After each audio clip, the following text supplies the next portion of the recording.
Assalamualaikum warahmatullahi wabarakatuh. Bertemu lagi dengan saya Boy Sandi, yaitu guru seni budaya kalian. Nah,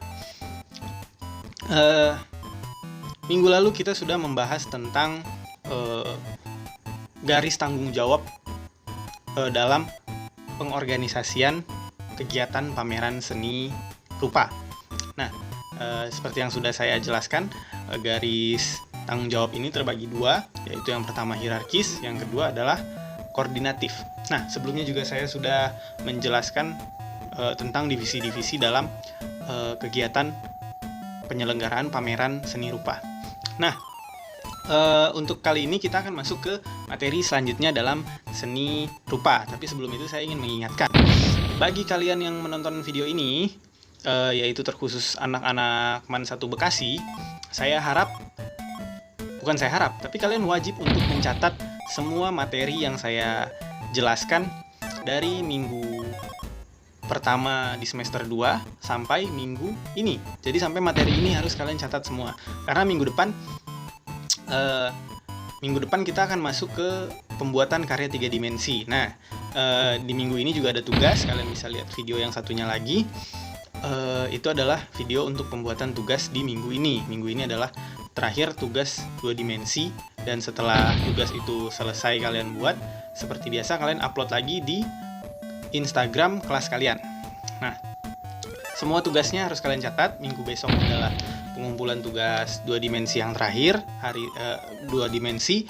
Nah, minggu depan juga saya ingin kalian mengupload semua foto tugas catatan kalian ke grup kita.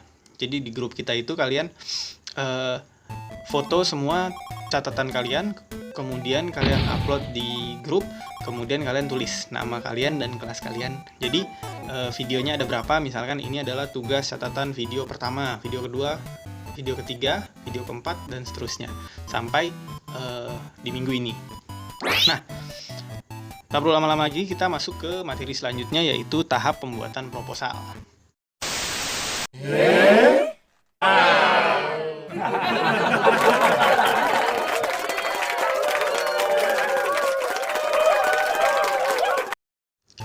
Nah, setelah kita menyusun kepanitiaan, yaitu tugas selanjutnya adalah kita membuat proposal kegiatan. Nah, proposal kegiatan ini adalah rancangan tertulis dari sebuah saya geser sedikit, nanti di sini akan ada tulisan-tulisan. Proposal itu adalah rancangan tertulis yang dibuat dalam sebuah seperti buku atau makalah yang isinya adalah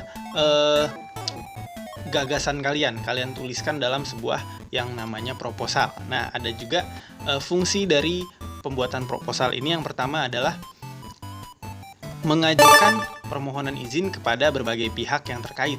Nah, jadi kalau kalian ingin membuat pameran, kalian harus minta izin. Jadi misalkan proposal itu ditujukan ke, kalau misalkan pameran sekolah, kalian tujukan ke kepala sekolah, ke kesiswaan, ke kurikulum, ke sarana dan prasarana, kemudian ke guru yang bersangkutan. Nah, atau kalian ingin memakai tempat di misalkan Pankreas, kalian pameran di Pankreas. Pankreas itu panggung kreasi seni, ya kan? Kalian buat di proposal itu peminjaman Pankreas. Nah, fungsi selanjutnya adalah memberikan arah kebijakan dan operasional kegiatan. Jadi arah kegiatannya itu seperti apa? Nah, nanti saya terangkan isi-isi di dalam proposal tadi. Nah, yang selanjutnya adalah mengajukan permohonan kerjasama. Jadi misalkan kalian ingin bekerja sama dengan satu pihak atau pihak lain, kalian harus memberikan proposal ini sebagai ide untuk membuat pamerannya itu apa. Jadi tertuang dalam proposalnya. Yang kemudian menjadi dokumentasi kegiatan. Proposal ini juga sebagai dokumen bahwa kalian telah membuat pameran sekolah misalkan. Jadi dokumen itu akan diarsipkan dan menjadi dokumentasi dari kegiatan pameran. Nah, tulisan yang tertuang dalam sebuah proposal itu harus bersifat operasional. Maksudnya, tulisannya itu harus cerminan dari tujuan pelaksanaan kegiatan pamerannya, harus mencerminkan kegiatannya. Jadi, tulisannya itu harus sangat mencerminkan kegiatannya. Nah, kemudian tujuannya juga tulisan itu harus operasional agar mendapatkan dukungan dari berbagai pihak. Jadi misalkan kalian mengirimkan proposal itu kemana saja, misalkan ke perusahaan untuk meminta dana. Jadi dalam tulisan itu si orang yang menerima proposal itu sudah mengetahui apa maksud dan tujuan kalian membuat event atau acara tadi. Atau ke kepala sekolah langsung mengerti untuk apa tujuannya. Nah, di dalam proposal itu ada beberapa bagian-bagian yang harus dituliskan. Yang pertama adalah pendahuluan. Nah, bagian pendahuluan ini adalah bagian yang menjelaskan dasar pijakan dilaksanakannya pameran.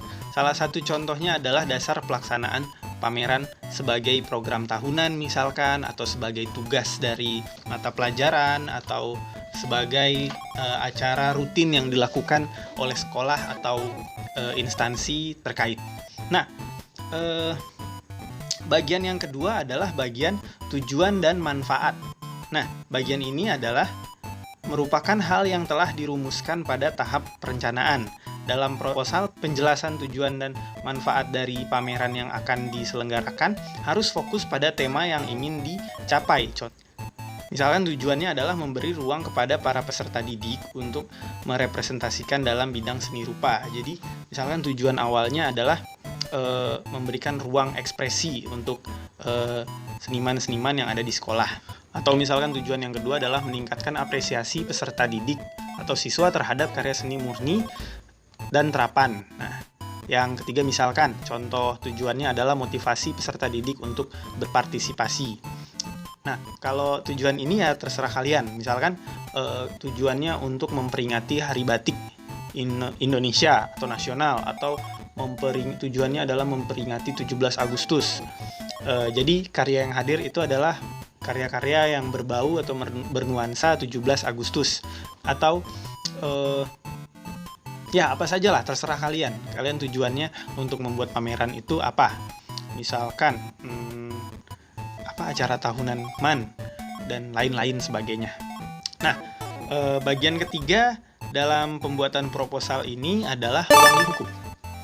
Ruang lingkup adalah cakupan kegiatan yang dilaksanakan mulai dari tingkat kelas, sekolah, kabupaten, kota, hingga nasional. Jadi ruang lingkupnya dalam membuat pameran itu apa? Misalkan sekolah kalian ini membuat kegiatan pameran yang ruang lingkupnya nasional. Berarti kalian akan mengundang semua seniman-seniman yang ada di sekolah.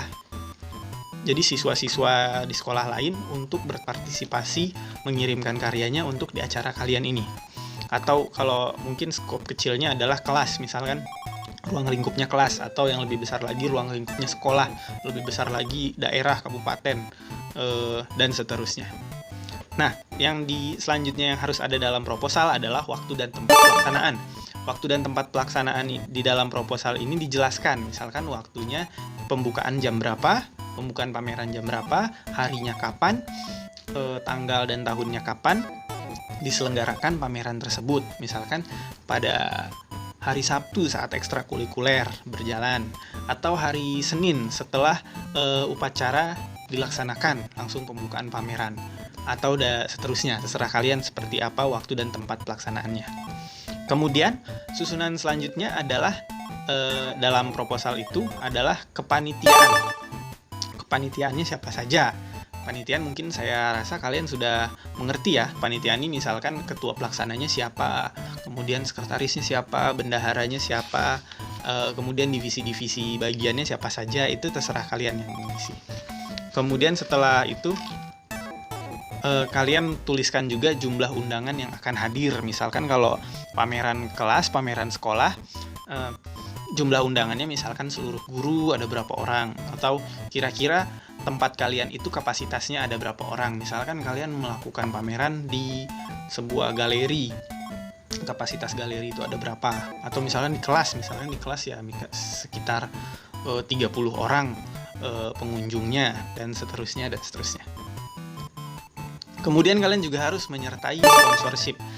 Siapa saja yang menjadi pendana dalam pameran kalian. Misalkan sponsorshipnya kalau pameran kelas ya paling siswa-siswa yang ada di kelas tersebut. Kemudian kalian juga jelaskan anggaran biayanya. Anggaran biaya dalam proposal tersebut misalkan anggaran biaya untuk lighting. Biasanya pameran itu ada lighting atau dinding, atau dicat dindingnya kembali, atau transportasi seniman, atau transportasi pengiriman dan pengembalian karya, atau membeli tali untuk menggantung karya, atau membeli bingkai untuk bingkai karya, dan seterusnya.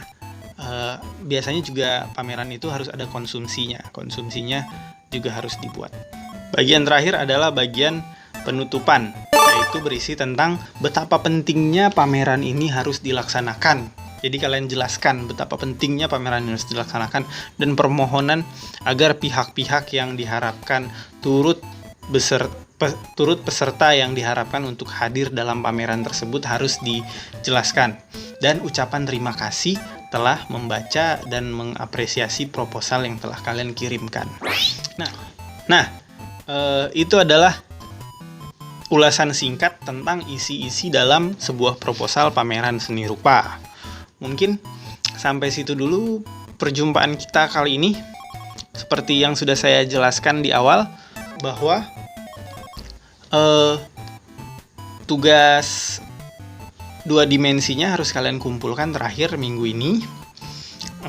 Yang 2 dimensi yang pertama, yang sketsa, tidak perlu dimasukkan ke dalam Instagram kelas, tapi yang perlu kalian masukkan adalah tugas ini yang sudah didigitalisasi komiknya, kemudian kalian upload di Instagram kelas. Minggu depan kita akan masuk ke pembuatan karya 3 dimensi. Kalau kalian yang sudah menebak-nebak dan melihat betapa bagusnya karya ini adalah tugas 3 dimensi yang harus kalian buat. Nah, bagaimana cara pembuatannya akan saya jelaskan, terangkan minggu depan di materi selanjutnya. Nah, seperti yang saya jelaskan di video-video lainnya, bahwa kegiatan seni budaya ini pasti ada kegiatan praktek. Maka dari itu kalian harus menyisihkan uang kalian untuk membeli bahan berkaryanya. Untuk alat untuk pembuatan karya ini adalah patung dari kertas. Nanti saya akan ada polanya. Jadi polanya seperti ini. Kelihatan nggak? Ada polanya seperti ini. Kalian bisa gunting polanya dan kalian susun. Seperti apa caranya akan saya terangkan minggu depan. Saya akan letakkan polanya itu di sewarung atau toko-toko di depan Mantusi. Kalian bisa beli dan kalian kerjakan di rumah ya. Untuk membuat itu alat yang kalian perlukan pasti kalian sudah punya, seperti penggaris, gunting, lem, dan cat dan kuas. Ya, itu adalah alat yang harus kalian pakai dalam pembuatan karya ini. Ya, kalian harus menyisihkan uang kalian untuk membeli polanya. Polanya itu terbuat dari karton atau karton Concord. Nanti saya print dan nanti kalian harus membelinya di toko-toko di dekat Man tadi. Kalian boleh mulai menabung. Dari kemarin sudah saya suruh nabung. Kira-kira harga untuk membeli bahannya adalah Rp20.000. Jadi silahkan kalian menabung. Kira-kira sampai akhir minggu depan kalian bisa menyisihkan berapa uangnya. Kira-kira kalau misalnya sampai 20.000, kalian bisa langsung beli bahannya dan mulai mengerjakan tugasnya. Tapi tugasnya akan saya jelaskan minggu depan. Oke, sekian dulu perjumpaan kita. Saya akhiri videonya. Kita masuk ke materi selanjutnya minggu depan, yaitu tahap persiapan pameran. Oke, kita bertemu minggu depan. Assalamualaikum warahmatullahi wabarakatuh.